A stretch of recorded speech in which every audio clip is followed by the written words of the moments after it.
Hello, I'm 𝗪𝗔𝗧𝗖𝗛, the Senior Internal Audit Director for Audit Board. Thank you for joining us on another in my video series on Agents of Change. I'm joined today by Amrita Kapoor. Amrita is currently the head of Internal Audit for Snowflake. Prior to that, she was Director in Risk Assurance at PwC. Amrita, thank you very much for joining me today. Thank you, Richard. Thanks for having me. Amrita, expectations continue to rise for internal audit.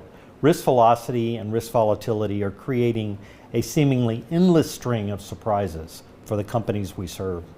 Are you finding that management and the board in your company are looking more to you and internal audit to help identify emerging trends and avoid surprises?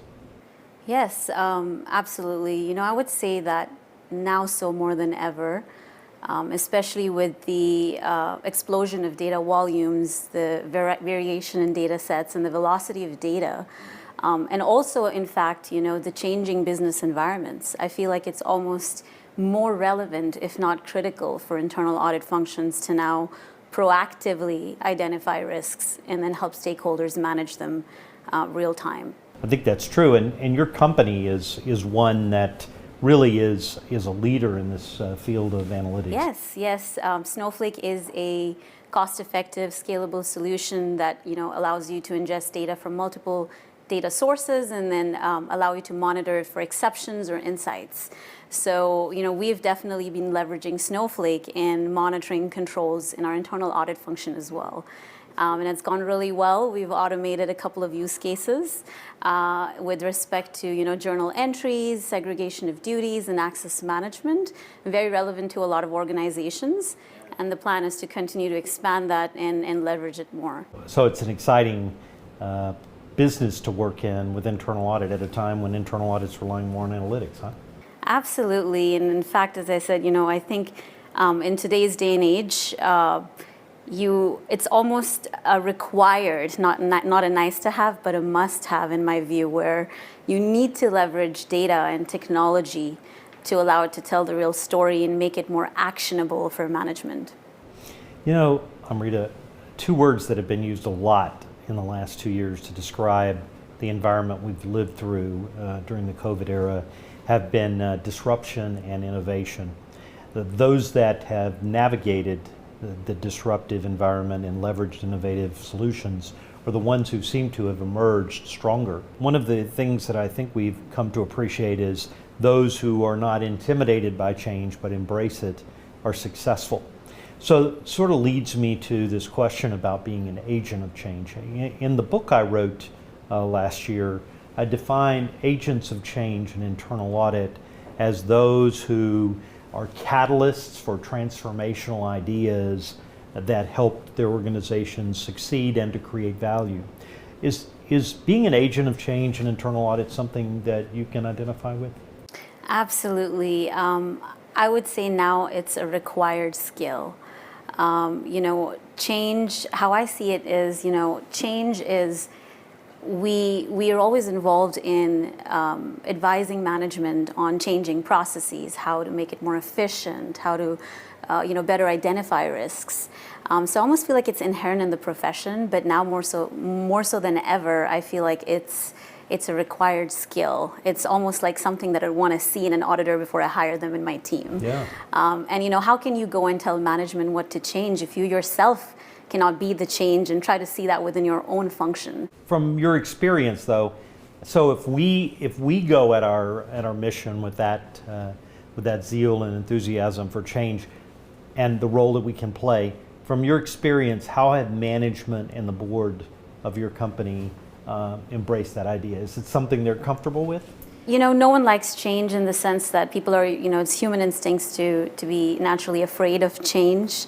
But I actually think internal audit is in a great spot to drive some of that change in the organization. For us, it's a bit easier. We are a data technology company, so being able to showcase what we've done, leveraging our own technologies, is very well received at the management and board level. But I don't see why boards and management shouldn't start, or almost expecting this of internal audit functions. I mean, how can you, in today's day and age, when there's so much data, so many systems, so many users-owned systems. Like, how is it that you cannot leverage technology and data and really use that to provide more impactful insights? Gone are those days, I would say, where you start doing sampling and then look in the past. I think now auditors really need to change that equation and advise management to look more prospectively. Yeah. You got to look more forward, and that's how you'd build trust, you'd build better relationships and drive more value. Yeah, I've often spoken about the evolution of internal audit from being purveyors of hindsight to also providing insight, and in the future I think we're going to have to be able to provide foresight. And Absolutely. It's leveraging the kind of analytics and the tools and the technology that you've been talking about, I think, that's going to allow us to do that. Let me ask you this. So one of the points I make in the book is we've got to become more adept at telling our story, making sure that we create awareness about what we can do and the value we can bring. Because, as I say in the book, a secret agent can't be a change agent. So what have you done in your role to help make sure that internal audit is not a secret in the company? It goes back to us leveraging our product. As we were embarking on our IPO journey, we noted that there were a lot of manual processes in terms of both performance and testing of controls. And we saw this to be a great opportunity for us to leverage our own product, bring in data within our product, and then use it to provide more valuable insights. Having gone down the path of getting together a dedicated group of folks from business, IT, and risk and compliance teams, we were able to automate this and drive better insights for all of them. And in fact, it's great because at the end of the day, we're really working with them to improve processes and provide better ways of managing their own risks. So in that sense, that's something that really, in fact, drove a lot of value for us and also a lot of recognition in terms of what we've done within the organization. In the book Agents of Change, before I wrote it, I went out and surveyed more than 600 chief audit executives from around the world, and I asked them what are the characteristics, what are the attributes that it takes to be a driver of change in internal audit. And we synthesized it down to 4 broad attributes. We said to be a change agent, you have to have strong business acumen, a strategic mindset, relationship-centric, and innovative. Do you think those are the right ones? Are there others that you would add? They are absolutely the right ones. And if I may just emphasize on business acumen, super, super important. I mean, how can you go and provide perspectives to your stakeholders if you don't even understand the business model? So I think that is super important, and that's what I look for in folks who join my team. In addition to that, I would say maybe having an analytical mindset, coming from a data company. Absolutely. And with so much of data and systems that you see around us these days, I feel like not leveraging data and technology in internal audit is going to really make you stay behind the curve. So I think that is one area where that I strongly encourage all internal audit functions to look into. So you kind of answered my last question. My last question is, if there was one piece of advice you could give internal auditors to help ensure success of this profession in the decade ahead, it would be?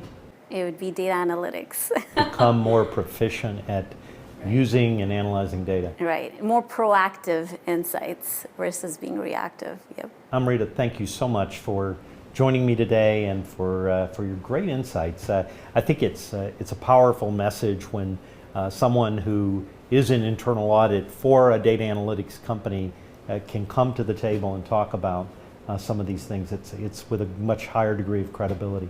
So thank you for doing that. Thank you, Richard. Thanks for having me.